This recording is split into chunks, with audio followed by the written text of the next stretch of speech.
కామారెడ్డి జిల్లా బాన్సువాడ కల్కి చెరువులో ఉచిత చేప పిల్లలను ప్రభుత్వ సలహాదారు పోచారం శ్రీనివాస్ రెడ్డి సబ్ కలెక్టర్ కార్మినియా విడుదల చేశారు.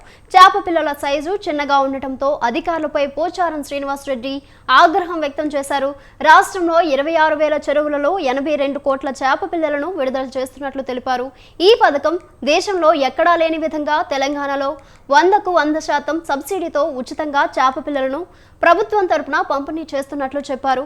80 నుండి 100 మిల్లీమీటర్ సైజులో ఉన్న చేప పిల్లలను మాత్రమే నీటిలో వదలాలని, వాటికన్నా చిన్న చేపలను వదలవద్దన్నారు. వాటిని పెద్ద చేపలు ఆహారంగా తినేస్తాయని పోచారం అధికారులకు సూచించారు.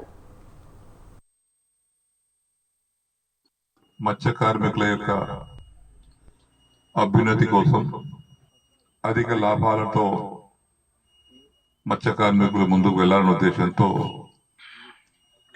చేప పిల్లలను రాష్ట్రంలో 26,000 చెరువులలో 82 కోట్ల చేప పిల్లలను రాష్ట్ర ప్రభుత్వం 100కి 100% సబ్సిడీ పైన సరఫరా చేయడం జరుగుతూ ఉంది.